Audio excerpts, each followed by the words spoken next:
have to take risks and allow yourself to even fail, actually, because otherwise you never learn. I think we've been extremely rigorous and restrictive in telling the science part of science fiction in this show.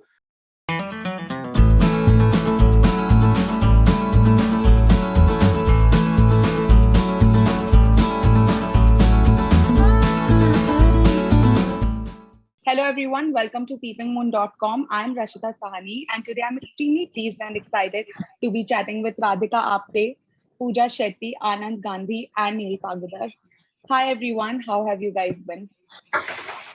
Hi, hello. Thanks for having us. Most welcome. So, of course, starting from the start, OK Computer is coming. I remember the day the trailer released of the show. Everyone was very excited and intrigued by it, to know more about it. So, how did you feel about the entire response that was given to the trailer? I think we found it really reassuring.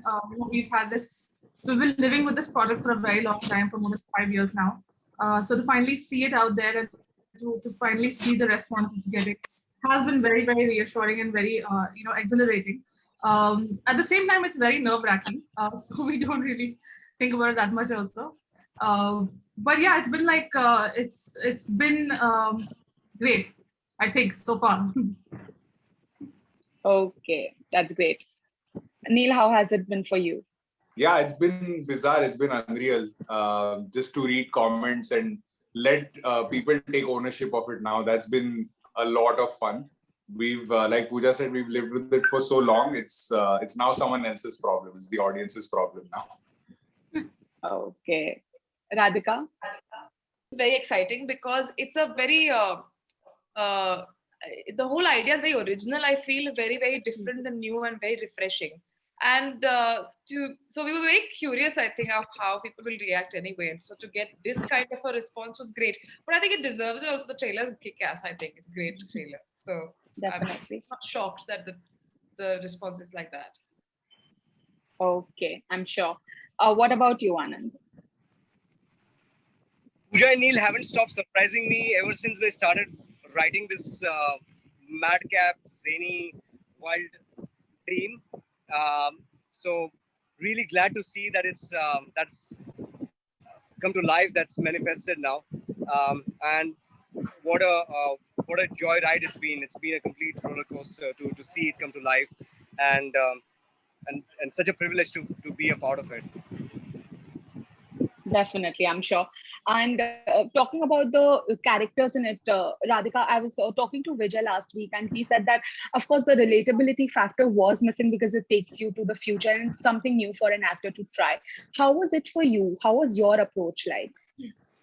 I don't think that for me the relatability was such a big problem. I mean, I think we do live with a number of machines around us constantly.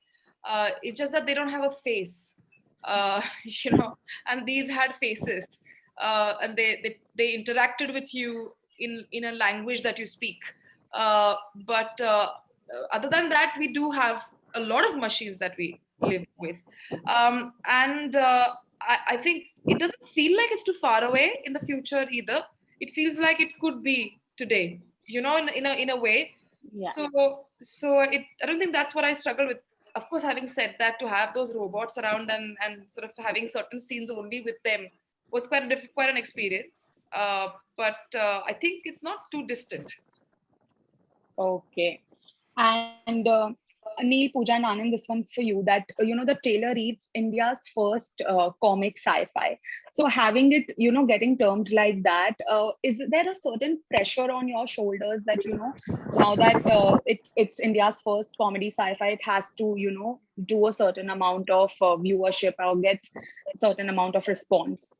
Neil are debut directors, and what blows my mind is that I every time I look at the episodes, and I remember that this has been made by first time filmmakers. It absolutely blows my mind. If you compare it to debut comedy makers and sci-fi comedy makers from around the world, or fantasy comedy makers, or even sitcom makers around the world who got out with a debut. I mean, it really stands tall. It really, I mean, the fact that these two makers have put in so much rigor, so much thought, so much idea into what is globally a legacy genre, and for India, perhaps the first time. It's just really inspiring to see what they have achieved. So I think they've added a new chapter in the book of sci-fi comedy genre. Okay. Neil and Pooja, of course, as Anand said, he called it inspiring. But how was it for you, directing it for the first time and having this sci-fi comedy genre? I mean, I feel like making anything original is very nerve-wracking for any author. It's when you create something, I mean, all of us, when we create something, you're putting a piece of yourself out there and, out for like the audiences, for everyone. So that fear of of how it's going to be perceived it's going to be there. It's a personal experience, of course. So yeah, science fiction comedy, of course, we have that. We have a pressure of just the burden of wanting, we want this to be successful so that more stuff like this can be like made, and not only in the science fiction space, but in terms of something that's a little different, that's something that's a little unlike the run-of-the-mill content that we see. As directors, it's a great experience. We've had a great time.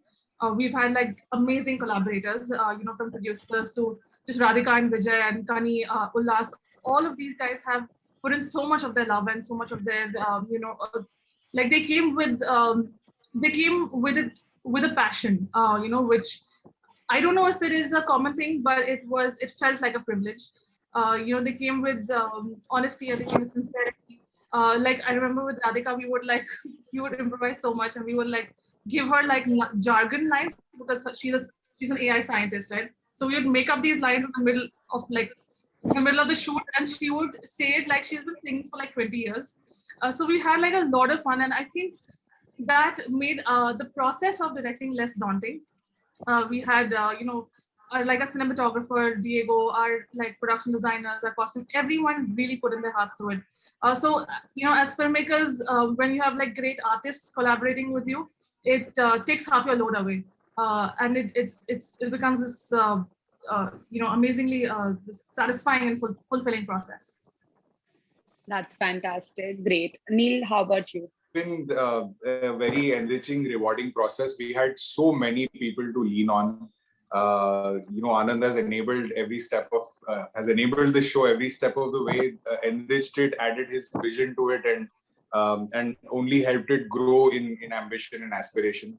The actors we worked with, Radhika, Vijay, Kani, Ullas, Alok Ulfat, Ratnabali, Sarang Sate, they've all been phenomenal. They've been such inspiring people to work with, and people who protected us also every step of the way, who didn't relent in their rigor and commitment. Just working with Radhika every day would also inspire us to think of changing the air of scenes, like how Pooja was describing, that Radhika would take something and run with it like she's been running for a long time. So that helped us every day take risks, because we had partners and we had collaborators who were willing to take those risks alongside us. So in that sense, it's been extremely enriching. It's been scary. It's been rewarding. It's been a lifetime and a half to make the show, and it's been an extremely fulfilling, joyous process. Okay, that's great. Radhika, what about you? Did you ever feel hesitant, or did you feel it's a risky thing to be a part of a project which considering it's a sci-fi comic which has not been tried in India before, and it's something new? So how the reaction would be? Was it ever risky, or did you ever feel hesitant? I never take a project thinking whether it'll be successful or not. That's not how I approach a project. But I did definitely feel it was risky, not because of its sci-fi comedy, but because my part I thought was very difficult to do, because it was not really. It's not my comfort zone. It was quite absurd in many ways, and just didn't know whether I'll pull it off or not. And I've never played anything so caricaturish before, you know, in a good way. I mean it. So I think that it was a risk, but I think you have to take risk and allow yourself to even fail actually, because otherwise you never learn. So you know, even if so, I've tried. Let's see if it does well. It's great. If it doesn't do well, it's still fine because I had a great time. It doesn't do well in my part. I'm saying. I'm Yeah. trying to say that risk factor doesn't. It has to be taken. I think. Okay, got it. Great. And you know, in the past also there have been shows and films made on sci-fi. Of course, comic is a new part here. But what different, if I ask you as the makers and the actor who's worked in it, what different does OK Computer offer? If everyone could, you know, give me their version. What is the different thing that it offers? Yeah. Yeah. I think for me the best that my most favorite part about it is that's a mockumentary. And I love mockumentaries, and there are not many mockumentaries in India. Yeah. Do you see mockumentaries? I don't remember any. They're rare, yeah. Right. So I really, as an actor, I really like to talk and be interviewed as if I'm somebody else. I find it very exciting. And so that was for me very, very like my most fun bits. Like in the series, we have a lot of times we were interviewed. Okay. So I think for me, like what I was very excited about, you know, when making OK Computer, was the idea of making a very Indian science fiction, you know, with like very Indian sensibilities and aesthetics, and also having like a lot of pop cultural references that's uniquely Indian. You know, because Yeah. very often we see a derivative of like a Hollywood style, or you know, a Tokyo, or like either East European, or then like, you know, Japan and all those places. To make something that's uniquely Indian, with like Indian robots and Indian language and Indian characters, Indian architecture. So it was very imperative to sort of establish the science fiction world in this context. So we also sort of collaborated with a lot of architects, artists even from India. We've collaborated with this modern architects like P.V. Doshi, Gurjeet Majro, and use their spaces, because if we are creating a science fiction for India, it has to look like India. It has to be complete. You know, that Definitely. means that your robots should be derived from, you know, Godrej Almari. You know, your Wi-Fi providing board has to be derived from this penguin dustbin that's been upcycled. You know, when you're talking like when you like even in India, when you have a piece of technology, the first thing you do is you sort of try to Indianize it, right? You try to, I mean, we very occasionally worship our cars also. We give them tikas. So it has to be Indianized in that way. So I think the thing that really excited us was creating that sort of new aesthetical language, to make uh, like even your drones should be like those trucks with the horn only plates. You know, why do we have these drones that are clean and like polished? It has to be painted because that's what we do. So that became quite an interesting and challenging process, and that I think is what sets us sort of apart from a lot of shows and films, I think. Neil, what about you? I take considerable pride in the fact that this is an attempt to make hard science fiction. Of course, there's a lot of zaniness and whimsy and humor and absurdities. But within those, when you look at the science of the self-driving car or Jeep, the sophisticated robot, or any of the other pieces of smart technology, you'll find that there is real science behind it. This real science has been simulated to a future that's 10 years from now, to the near future. So we've been, I think we've been extremely rigorous and restrictive in telling the science part of science fiction in this show. And that's been a commitment. We were committed to the fact that this the science from the show could not escape into magic or fantasy or myth. It had to stay restricted to what is plausible and what is possible. And then, of course, imagination can do its work on those ideas and take it to a distant land. But we were very, very mindful constantly while writing and then while making the show that we had to really stick to the hard science of what is possible. Okay, correct. Yeah. And with cinemas now getting back to normal slowly, do you think that is going to affect the web viewership, or is it going to coexist like before? It's going to coexist. It's going to thrive. It's going to do extremely well. I don't think cinemas are going to die off. Of course, they're going through a really, really excruciating time. But those times will change. The things will evolve. Both OTT and cinemas will co-evolve and coexist. I am extremely enthused at the idea of people watching the show in trains, people watching the show on their phones or watches or whatever. I don't think any of us are sort of relent to the Puritan sort of vision of cinema that it only has to be viewed on the big screen. We're extremely excited that cinemas are opening up, and we hope that things get back to normal. And we are ardent cinema lovers, and we're extremely passionate about it. But I'm equally excited and passionate about people watching things however they please to watch them. I'm excited that technology has proliferated to every part of the country and every part of the world, and so that people who couldn't watch things or participate in things, even 2 years ago, are now getting to do it simply because the technology has reached them finally. So I think all of it will coexist. People are ultimately submitting to the wonder and magic of cinema and storytelling, and they'll do it anyhow. People didn't stop going to the theater just because other media evolved. It's the same way nothing will change with theaters and OTT either. Okay. Radhika? I don't know. I think I don't know. Once one has to just wait and watch. I don't think OTT will go down in any way because it's the most convenient way to consume entertainment. But I think one thing we've learned is just not to reach conclusion, not to think about too much of the future and plan right in the pandemic. So this question is against that. So I don't know what's going to happen. No.